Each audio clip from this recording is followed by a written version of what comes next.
Assalamualaikum warahmatullahi wabarakatuh. Selamat datang di video pembelajaran kelompok 11, yang dimana kelompok kami ingin membahas suatu materi yang cukup menarik dengan judul mengelola sistem informasi dan teknologi komunikasi, dan diajarkan oleh dosen pengampu yang bernama Ibu Trisiswantini SEMM. Dengan anggotanya yang pertama ada Priska Aprilia dengan NIM 041, dan yang kedua ada Utami Redina Putri dengan NIM 042. Selanjutnya ada Setio Nugroho dengan NIM 043, dan yang terakhir ada saya, Ilhan Hidayat, dengan NIM 044. Tinjauan pustaka. Manajemen informasi dan teknologi sangatlah penting bagi sebuah perusahaan, karena perusahaan dapat berjalan dengan baik. Untuk mencapai tujuannya harus mengikuti perkembangan zaman, yang dimana saat ini teknologi sangatlah penting karena dapat memudahkan suatu pekerjaan. Manajemen dan teknologi informasi dalam suatu perusahaan terdiri atas sebuah informasi bagi suatu perusahaan yang dipengaruhi oleh sistem informasi yang berguna dalam perluasan jangkauan dalam sebuah sistem dengan cara selalu membuat rencana dalam membangun sebuah perusahaan yang baik. Dalam membangun tersebut, sebuah perusahaan memiliki struktur yang telah dirinci sesuai kebutuhan perusahaan dalam menjalankannya, dan perpaduan antara human and teknologi, baik hardware ataupun software, sebagai pengenalan database perusahaan. Pengertian manajemen informasi. Manajemen informasi adalah pengumpulan, penyimpanan, pengelolaan, dan pemeliharaan data dan jenis informasi lainnya. Ini melibatkan pengumpulan, penyebaran, pengarsipan, dan penghancuran informasi dalam segala bentuknya.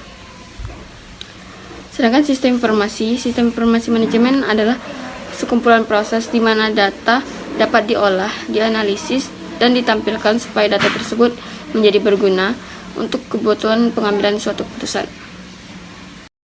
Selanjutnya terdapat komponen-komponen sistem informasi manajemen, terbagi menjadi dua komponen. Yang pertama adalah komponen fungsional dan juga komponen fisik.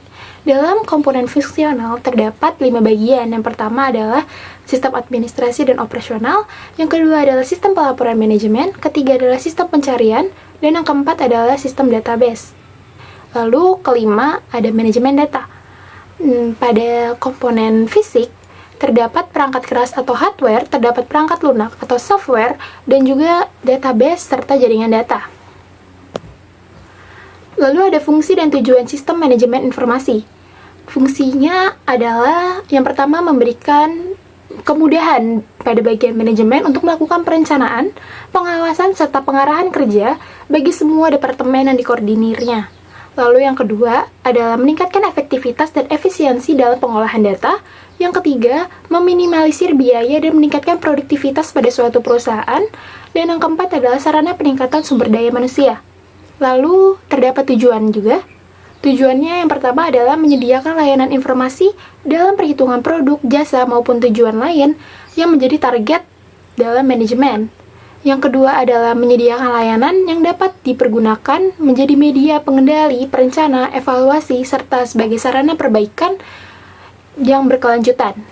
Yang ketiga terdapat menyediakan informasi pendukung yang dapat digunakan untuk analisis dan pengambilan keputusan suatu perusahaan.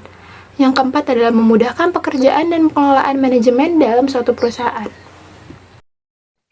Pengertian teknologi komunikasi. Teknologi komunikasi dapat diartikan sebagai suatu perangkat keras atau yang bisa disebut dengan hardware pada suatu struktur organisasi yang memiliki kandungan nilai-nilai sosial yang dapat memungkinkan bagi setiap orang untuk mengumpulkan, memproses, hingga bertukar data antara yang satu dengan yang lainnya. Komponen-komponen teknologi diantaranya yang pertama ada software. Software merupakan perangkat lunak yang tidak dapat dilihat oleh kasat mata, yang berguna untuk menjalankan atau menyimpan suatu informasi atau data, baik itu komputer maupun teknologi lainnya. Yang kedua adalah hardware. Hardware merupakan perangkat keras yang dapat dilihat oleh kasat mata, yang berguna untuk dari penyimpanan software tersebut lalu dijalankan oleh hardware agar perangkat tersebut dapat digunakan dengan baik. Contohnya adalah monitor, mouse, dan lain sebagainya. Yang ketiga ada infoware. Infoware merupakan suatu petunjuk dari software kepada user. Apabila infoware tidak dapat berguna dengan baik, maka user tersebut tidak akan dapat menjalankannya dengan semaksimal mungkin. Yang keempat ada fireware. Fireware merupakan semi permanen pada suatu komponen di dalam komputer tersebut. Misalnya seperti semi permanen yang terdapat di dalam ROM. Yang kelima ada brainware. Brainware merupakan atau bisa dikenal dengan user atau yang pengguna. Apabila brainware tersebut tidak dijalankan, maka komputer tersebut tidak akan berguna atau tidak dapat berfungsi sama sekali. Fungsi teknologi komunikasi diantaranya, yang pertama, dapat mempermudah suatu struktur organisasi atau suatu perusahaan dalam menjalankan sebuah sistemnya. Yang kedua, dapat mentransfer sebuah data dari satu tempat ke tempat yang lainnya dengan waktu secara singkat, walaupun jaraknya itu sangat jauh antara tempat tersebut. Yang ketiga, teknologi komunikasi dapat memudahkan atau dapat diatur sehingga sistem yang diberlakukan dapat berjalan dengan baik dan benar. Tujuan teknologi komunikasi diantaranya, yang pertama, membuka pintu kreativitas secara lebih luas. Yang kedua, membangun keefektifan serta keefisienan dalam menjalankan aktivitas manajemen. Yang ketiga, dapat meningkatkan suatu kinerja manajemen menjadi lebih baik dalam mengelolanya.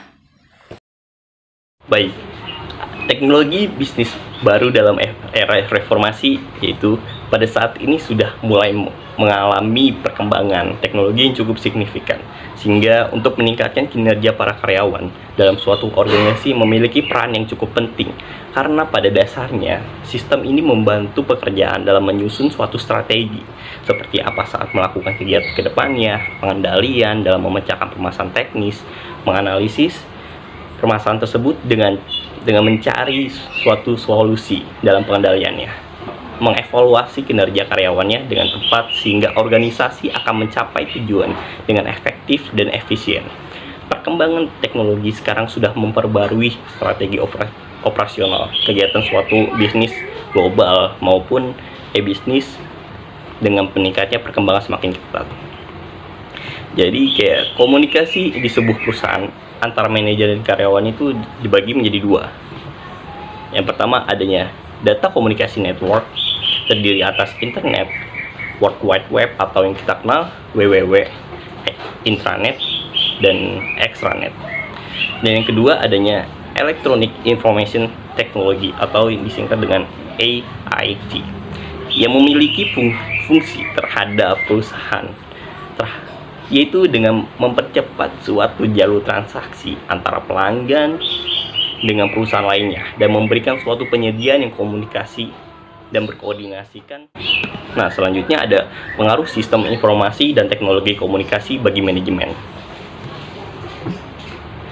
Jadi, teknologi komunikasi dan informasi merupakan sarana yang tepat digunakan untuk mengumpulkan informasi yang dibutuhkan oleh suatu manajemen dengan akurat dan tanpa menghabiskan banyak waktu, sehingga lebih mempercepat kinerja manajemen tersebut.